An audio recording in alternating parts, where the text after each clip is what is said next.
Eu não gosto de tatuagem.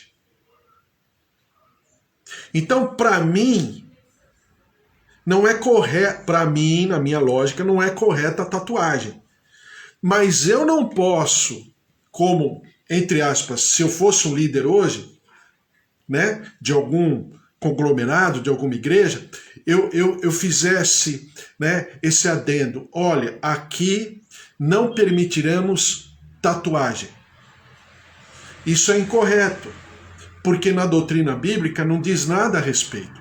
O que fala a respeito da tatuagem é: não fareis sobre vós marcas, né, a respeito de mortos. Então, na Bíblia fala para eu não marcar o meu corpo, né, como quem está fazendo culto a mortos, ou como quem está fazendo memorial a mortos. A Bíblia fala sobre isso, está lá em Levítico 19. Isso é uma coisa. Agora, fora isso, eu não posso criar uma doutrina falando que aqui é proibido tatuagem. Por quê? Eu estarei infringindo algo, estarei acrescentando algo que não está na palavra de Deus. Não obstante eu, pessoalmente, não gostar.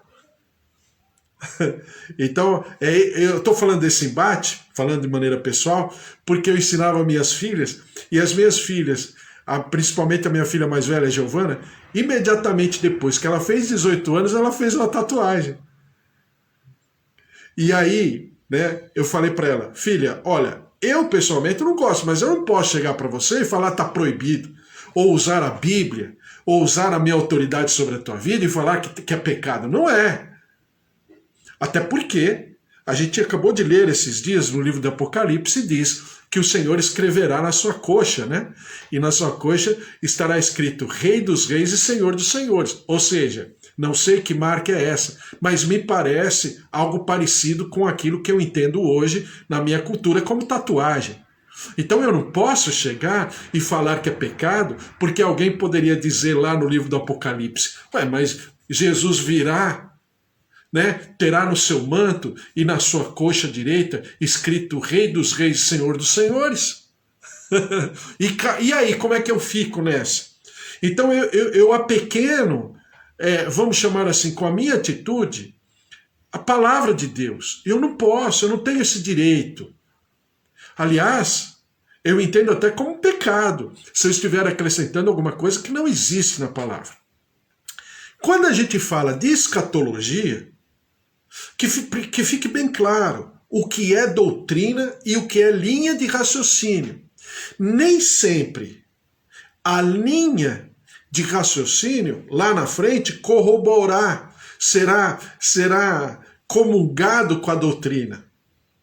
Então, uma linha de raciocínio é apenas um ambiente em que nós, dentro do nosso raciocínio, dentro do nosso entendimento, entendemos que, face a tudo aquilo que a palavra está falando, face a nossa relação com Deus, a nossa íntima comunhão com o Senhor, então a gente vai entendendo. Mas criar uma doutrina é muito perigoso. Por quê? Porque eu sei o que está dizendo hoje, dentro do meu ambiente, dentro da minha atmosfera, dentro da minha geração. Então, quando a gente fala de escatologia, muitos passam por esses princípios e atropelam esses princípios e criam doutrinas. Isso é muito perigoso e isso é até incoerente e inconsequente, porque amanhã ou depois vem uma revelação, vem uma palavra mais completa, mais perfeita, um entendimento que até então não tínhamos, e a pessoa fica refém daquela doutrina. E uma boa parte das vezes ela não volta atrás. E numa boa parte das vezes ela fica, né, aí fica tentando criar explicações que essas explicações não têm consistência. Por quê? Porque não é uma doutrina. Porque não é algo fechado na palavra de Deus. E quando a gente passa pelo assunto da escatologia, algumas coisas são doutrina. Por exemplo, a volta do Senhor Jesus é doutrina. todas as linhas de raciocínio, todos os pensamentos teológicos, teóricos, todas as escolas teológicas que falam de escatologia, com certeza acreditam e não tem nenhuma dúvida que o Senhor Jesus voltará. Isso é doutrina. A segunda doutrina: todas as escolas creem que haverá um julgamento final. Todas. Isso é doutrina. Né? Como também todas creem que tudo que tiver que ser feito será feito exatamente aqui na terra. Ou seja, a nossa decisão está aqui. Se vamos ser ovelhas, né, no chamado do Rei dos Reis, ou seremos carneiros, no chamado do Rei dos Reis, no dia do Senhor, como diz Isaías, capítulo 61, no dia da vingança do Senhor. Isso é doutrina. Tá? Então aquilo que é uma linha de pensamento é um raciocínio lógico, mas é um raciocínio lógico dentro daquilo que a gente entende. Tá certo? Por quê? Porque fica bem claro assim, né? E quando a gente vai falando dos assuntos, eu sempre vou falar, olha, eu penso dessa maneira, mas isso não significa que você possa pensar diferente, que você possa defender uma outra linha e que nós não possamos andar em comunhão mesmo diante, claro, de uma certa diferença entre entendimentos sobre algum assunto. Então, se eu creio que se as igrejas pensassem mais equilibradamente, mais ponderadamente, dessa maneira, expusessem isso de uma maneira muito mais clara, não teria tanta dificuldade, não teriam tantas diferenças e tantas divisões, né? Às vezes por causa de uma linha de raciocínio, não é nem doutrina, é só uma linha de raciocínio. É aquilo que eu entendo na minha relação com Deus e tudo, mas pode ser que isso venha a ter uma certa alteração no decorrer, né? Mas, vamos lá, dentro de toda essa lógica, eu quero falar desse assunto que é milênio. Por que milênio? A Bíblia fala pontuadamente em vários textos sobre essa lógica bíblica do milênio. Por que milênio? E agora eu vou trabalhar isso com você a respeito. Apocalipse capítulo 20, versículo 1. Por que Apocalipse capítulo 20? Só para a gente lembrar aquilo que a gente já conversou anteriormente. A própria Bíblia, nos títulos da Bíblia, está falando a respeito, né? Então, Apocalipse 18 é a queda da Babilônia. Apocalipse 19 é a bodas do Cordeiro e também a volta gloriosa do Senhor Jesus sobre as nuvens com poder e glória para, né, inaugurar o seu reinado físico. Né? Ele sai apenas e tão somente de um reinado espiritual e agora ele passa a ter um reinado espiritual, mas também um reinado físico, tá? Lá no Monte Sião, lá na cidade chamada Cidade Santa. Agora sim é chamada Cidade Santa. Até então só era uma questão profética, né? Falar que Jerusalém hoje é uma cidade santa, no momento, agora, na nossa circunstância, não é verdade. Ela não é uma cidade santa. Pelo contrário, é um ambiente de guerra, de litígio, de briga, de confusão, de bomba, de religiões defendendo as suas doutrinas e os seus interesses, né? Não tem nada a ver com a Cidade Santa. Não obstante ali, em algum momento, né, do nosso tempo humano, cronológico, o Kairos de Deus, o tempo de Deus será depositado naquele lugar. E aquela cidade ser novamente estabelecida como a cidade luz, a cidade santa, Jerusalém, a Sião celestial, como diz a palavra. Tá?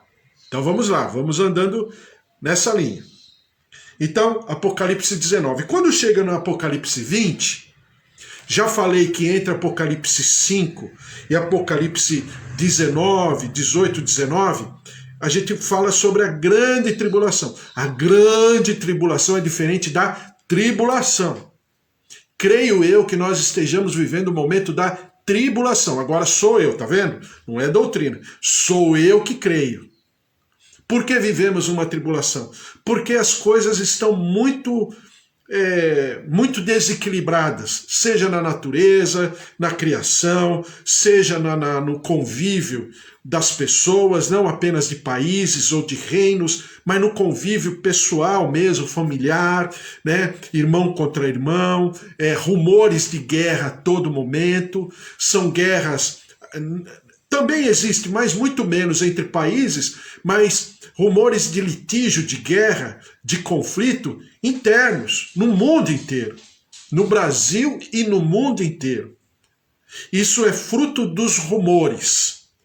É fruto, entre aspas, dos fake news, né? É fruto de uma série de coisas que está acontecendo e no Brasil também. Né? Não é preciso me estender nesse assunto, porque você vive no Brasil, como eu também vivo, e você sabe de tudo que está acontecendo. Tá? Os conflitos, como eles chamam, conflitos de narrativas. Bom, dentro de tudo isso, chegará um dia que virá a grande tribulação. Como que eu sei que está começando a grande tribulação? Ora, por dois eventos que a Bíblia pontua, aí é doutrina. A Bíblia pontua. Primeiro, o arrebatamento. Certo? Segundo, a manifestação daquele que é, conforme Paulo em Tessalonicenses, segundo a eficácia de Satanás. Vamos chamar, não apenas o estabelecimento do anticristo, mas o reconhecimento do anticristo. Essa grande tribulação está dividida em dois períodos. Os primeiros 3 anos e meio, segundo Daniel, na 70ª semana de Daniel, na semana de número 70, né? Então, 3 anos e meio é o momento em que esse anticristo fará aliança com, como a Bíblia fala, com seus eleitos. Quem são? Esse primeiro grupo que rejeitou a Jesus como Senhor e Salvador na sua primeira vinda. Esse outro grupo, o grupo gentílico, já foi arrebatado. E esse grupo ainda está por ser arrebatado, mas antes disso precisa reconhecer Jesus como Senhor e Salvador. Então esse grupo, quando na grande tribulação o anticristo estiver na sua autoridade, reconhecidamente, o que vai acontecer nos primeiros 3 anos e meio, ele vai fazer aliança, como Jesus fala em João capítulo 5, que ele veio no nome do Pai, eles não aceitaram, mas virá aquele, né, que é o anticristo, virá aquele que virá no seu nome e eles aceitarão. Entendeu? Então nós estamos nesse momento da grande tribulação dos primeiros 3 anos e meio. Passados 3 anos e meio, esse anticristo vai se voltar contrariamente a tudo aquilo que diz respeito ao Senhor, a sua obra, a palavra do Senhor, e virá com uma marca, né? Como chama a Bíblia, a marca da besta. Esse grupo não vai aceitar, porque eles têm uma identidade muito forte, como sempre tiveram durante toda a história da humanidade, porque também sempre foram flagelados e perseguidos. Mas eles permaneceram fiéis, segundo aquilo que eles criam e segundo aquilo que eles creem. Nesse momento, então, haverá a conversão de muitos, como diz a palavra, quando diz lá em Apocalipse capítulo 7, a partir do versículo 12. Quem são esses? Esses são os santos que foram lavados nas suas vestes com o sangue do Cordeiro, né? E que foram flagelados, mas que eles permaneceram fiéis e eles estão agora oficiando diante do altar do Senhor. Então, haverá sim, para esse grupo, um momento, né, muito crítico, mas será um momento de conversão. Bom, então vem toda a grande tribulação, e aí estamos no capítulo 20 de Apocalipse. Capítulo 20, versículo 1 diz assim: Então vi descer do céu um anjo tinha na mão a chave do abismo e uma grande corrente. Ele segurou o dragão, que é o diabo, tá? O dragão, né? Começa como serpente em Gênesis e termina como dragão. O dragão, a antiga serpente, que é o diabo, Satanás, e o prendeu por 1000 anos. Por que eu vou falar do milênio? Exatamente porque a palavra fala de 1000 anos. Não sou eu que estou falando, é a própria palavra. Versículo 3. Lançou no abismo, fechou e pôs selo sobre ele para que não mais enganasse as nações até se completarem os 1000 anos. Segunda vez que está falando. Depois disto é necessário que ele seja solto pouco tempo. Vi também tronos, e nesses sentaram-se aqueles aos quais foi dada autoridade de julgar. Vi ainda as almas dos decapitados por causa do testemunho de Jesus, bem como por causa da palavra de Deus, tantos quantos não adoraram a besta. Tá vendo? Esse é o momento da grande tribulação. Nem tampouco a sua imagem, e não receberam a marca na fronte e na mão, e viveram e reinaram com Cristo durante 1000 anos. Terceira vez que fala 1000 anos. Os restantes dos mortos não reviveram até que se completassem os 1000 anos. Quarta vez que fala 1000 anos.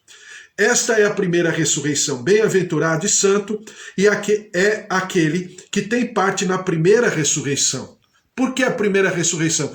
É a ressurreição daqueles que creram e declararam Jesus como Senhor e Salvador. Não é a ressurreição dos injustos, é a ressurreição dos justos, é a primeira ressurreição. Já falamos a respeito disso, sobre ressurreição e sobre arrebatamento. Então, bem-aventurado e santo é aquele que tem parte na primeira ressurreição. Sobre esses, a segunda morte não tem autoridade. Pelo contrário, serão sacerdotes do Deus vivo, serão sacerdotes de Deus e de Cristo, e reinarão com ele os 1000 anos. Quinta vez. Versículo 7. Quando, porém, se completarem os 1000 anos, sexta vez, Satanás será solto da sua prisão. Então, só no capítulo 20 de Apocalipse, do versículo 1 ao versículo 7, fala dos 1000 anos 6 vezes. Por que eu estou pontuando tanto isso para a gente entrar nesse assunto dos 1000 anos? Porque você tem os amilenaristas. No português, não existe amilenista. Não obstante, nós, no nosso convívio, no nosso cotidiano, a gente falar amilenista, mas no português correto se chama amilenarista. A significa não, que não existe. Por exemplo, quando a gente fala atemporal, ausência de tempo. Então, agora, eu vou falar portuguesando a palavra, tá? Desculpe o meu erro de ortográfico. Eu não vou falar milenarista, que eu nem sei falar direito. É amilenista mesmo. Então, o amilenista é a ausência dos 1000 anos. Então, essa linha de raciocínio, ainda que haja um bom grupo de escolas teológicas que acreditam nisso, eu não somos amilenistas. Por que não somos amilenistas? Porque só no capítulo 20, do versículo 1 ao versículo 7 de Apocalipse, está falando sobre o milênio. Então não tem como eu achar que tudo é simbólico. Existem muitas coisas no livro de Apocalipse que são simbólicas, com certeza. Mas a questão do milênio não é simbologia, é de fato. Milênio significa 1000 anos. Não obstante, creio eu, agora sou eu que creio, dentro dos não amilenistas, que eu não creio nisso, que os 1000 anos sejam simbólicos, acreditando eu que esses 1000 anos é o 10 a máxima potência, significa a plenitude do Senhor. Lembrando que o número 10 é o número da responsabilidade, não é? Então, entendendo como sendo o número 10, o número da responsabilidade não apenas divina, mas também uma responsabilidade humana, número 10, né? Daí 70, daí 120, enfim, em vários textos. Por que 10? Porque é o número da responsabilidade, segundo o hebraico antigo. Então, você tem aqui 1000 anos, que significa um período perfeito, de plenitude, de equilíbrio completamente divino. 1000 anos. Lembra dos 2 denários da parábola do bom samaritano? Cada denário representa um dia de trabalho. Como Pedro diz que, né, na sua epístola, que um dia é como 1000 anos é como um dia, fazendo alusão a Salmo 90, versículo 4, então existe realmente esse milênio. Tá? Ainda que na nossa linha cronológica humana possa ter uma variação, se é 1000 anos, ou se é 1000 anos alguma coisa parecida com 1000 anos, não tem problema, mas são 1000 anos de fato. Tá? Então nós, pelo menos, convido você a crer comigo, né? Então, nós não somos amilenistas, ou seja, que não tem milênio. Nós cremos que existe milênio, porque senão o Senhor não falaria, e eu só estou usando um texto, só um capítulo, 7 versículos de um capítulo que tem mais versículos. Só aqui fala dos 1000 anos 6 vezes. Não tem como Deus falar insistentemente, né, exaustivamente, em 1000 anos, e a gente passar desapercebido e falar que é simbólico. Esses 1000 anos não existem. Não é verdade. Existe e está comprovado aqui na palavra de Deus. Certo? Glória a Deus. Que o Senhor te abençoe, que o Senhor manifeste a sua glória sempre. Vamos orar em nome de Jesus. Vitor, entrei aqui só para dizer que te amo. Eu também te amo. Vitor, estou no trabalho. Ô Vitor, tá trabalhando? Glória a Deus. Ama a sua vida, eu, a Silene, queremos marcar o almoço aqui em casa. Tá bom. Então, tô convidado. Olha, já tô convidado para o almoço aí. Então, passando esse período aí, Vitor, a gente combina, com certeza será uma grande bênção. Você sabe, né, Vitor? Eu tenho que, como é que fala? Eu tenho que preservar esse meu biotipo, né? Não posso ficar sem almoço. Mas obrigado pela brincadeira, pela comunhão, pelo carinho, pela alegria e bom trabalho para você. Oramos muito por esse trabalho, hein? Glória a Deus, é o Senhor cumprindo com a sua promessa, é o Senhor nos ouvindo, porque a Bíblia fala que o Senhor inclina os seus ouvidos e Ele não tem os seus ouvidos agravados à nossa petição. E glória a Deus, em nome de Jesus, vamos orar. Estamos falando sobre o milênio e vamos entrar nessa seara já pensando, né, na primeira nomenclatura dessa linha de raciocínio. Volto a dizer, é apenas uma linha de raciocínio. Só que é uma linha de raciocínio muito distante da palavra de Deus, creio eu, né? Por quê? Porque nós cremos no milênio. Por que nós cremos no milênio? Porque está escrito na Bíblia, só por isso. A gente não crê que é apenas uma simbologia, mas existe de fato esse ambiente de milênio e o que significa para nós, remidos no Senhor, o milênio, e por que nós vamos governar com Ele nesse milênio. Então nós vamos conversar a respeito, é muito bom falarmos da palavra do Senhor, vamos orar, colocar tudo isso diante da presença do Senhor, em nome de Jesus. Amém? Glória a Deus, porque a alegria do Senhor é a nossa força, e que você viva a plenitude dessa alegria em tudo que você fizer, principalmente nesse mês de agosto, nessa semana de agosto, primeira semana de agosto, que começa hoje, né? Deus abençoe você. Vamos orar, vamos colocar tudo isso diante do Senhor. A Helena também. Tudo bem, Helena? Deus abençoe você, a família, a Beth também, todos em nome de Jesus. Peço oração pela liberação de benefício e processo de inventário. Pode deixar. Vamos estar orando, Beth, Helena, em nome de Jesus.